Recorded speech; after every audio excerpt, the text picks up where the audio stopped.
को आगे बढ़ाया गया है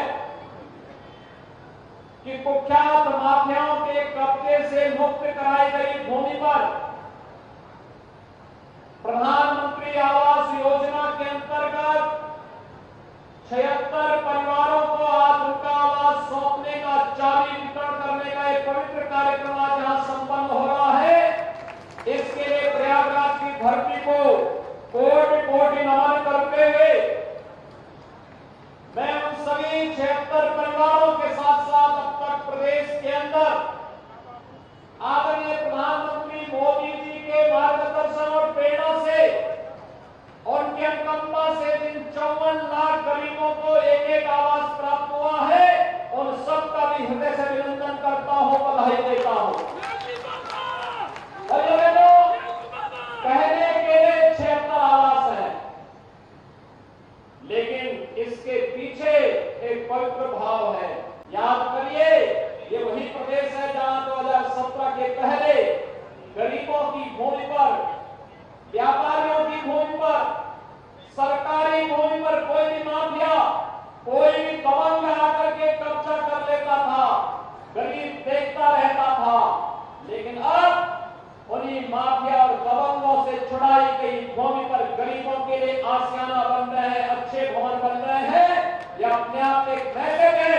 और प्रयागराज प्राचीन काल से हमारी धरती पवित्र धरती रही है। ये तीर्थों की भूमि है, प्रयागराज तीर्थ है। ये हमारा सौभाग्य है। 2019 के प्रयागराज कुंभ के ठीक पूर्व हम लोगों ने इसका नामकरण एक बार फिर से इसका पौराणिक नाम प्रयागराज रख करके और स्मृतियों को ताजा करने का कार्य किया। ये कार्यक्रम जहां आगे बढ़े, वहीं साथ ही साथ प्राचीन काल से ही धर्म और अध्यात्म की, संस्कृति की धरा के साथ साथ शिक्षा और न्याय की धरती भी प्रयागराज रही है। और आज जब प्रदेश भर के सभी विकास प्राधिकरण इस कार्यक्रम के साथ जुड़े हुए हैं, मैं इस अवसर पर सभी विकास प्राधिकरणों से कहूंगा, वे भी अपनी माफियाओं से छुड़ाई गई जमीनों पर ऐसे ही गरीबों के लिए आशियाना बना करके भव्य आयोजन माननीय जनप्रतिनिधियों की उपस्थिति में करवा करके उन गरीबों को उनका अधिकार देने का कार्य करेंगे, तो यह लोगों के मन में एक नया विश्वास पैदा करेगा। भाइयों बहनों, कल्पना करिए, आज से 6 वर्ष पहले उत्तर प्रदेश के अंदर प्रधानमंत्री आवास योजना में एक भी गरीब को आवास नहीं मिल पाता। 2014 में सरकार प्रधानमंत्री मोदी जी के नेतृत्व में बन गई थी, लेकिन उत्तर प्रदेश में जो सरकार थी वह गरीबों के बारे में नहीं सोचना चाहती थी। भारत सरकार लिखती थी कि आवास देना चाहते हैं, लेकिन भाइयों बहनों, प्रदेश की सरकार आवास नहीं देना चाहती थी। और अब आप देख रहे होंगे, अब तक प्रधानमंत्री मोदी जी के अनुकंपा से उत्तर प्रदेश में पिछले 6 वर्ष के अंदर 54 लाख गरीबों को एक एक आवास मिल चुका है। 54 लाख गरीबों को। और अभी तो केशव जी का खजाना खुलने वाला है, वहां से 10 लाख नए आवास की नई घड़ी निकलने वाली है, जो ग्रामीण क्षेत्र के लोगों को प्राप्त होगा।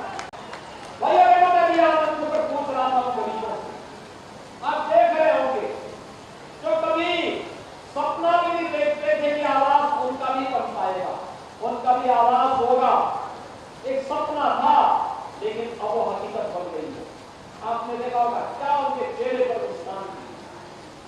जीवन भर व्यक्ति कार्य करता था, मेहनत करता था, अंतिम समय में भी किराए के मकान पर रहने के लिए जहां तहां झोपड़ी डाल करके रहने के लिए मजबूर होना पड़ता था। एक गरीब के पास उसका आवास मिल जाना उसके स्वावलंबन का आधार बनता है, उसके विकास का आधार बनता है, उसके परिवार के सम्मान का आधार बनता है, उसके बच्चों के लिए, उसकी आने वाली पीढ़ी के लिए नई प्रेरणा बनती है। और यह आवास उसी सुविधा के साथ जोड़ने के कार्यक्रम का हिस्सा है।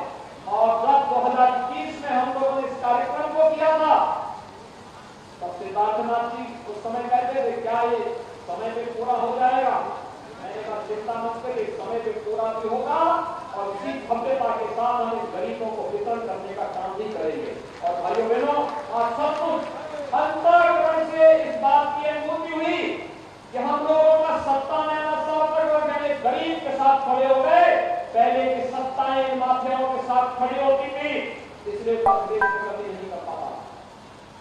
ये लोग जाति के नाम पर बात करते थे, समाज को विभाजित करते थे, जाति के नाम पर बांटते थे, समाजवादों के आधार पर बांटते थे। लेकिन जब किसी गरीब की, किसी कमजोर पर, किसी माफिया के अत्याचार से मुक्त करने की बात होती थी, ये लोग माफिया के साथ खड़े होते थे, अपनी जाति के साथ भी नहीं खड़े होते थे, किसी गरीब के साथ नहीं खड़े होते थे, किसी व्यापारी के साथ भी नहीं खड़े होते थे।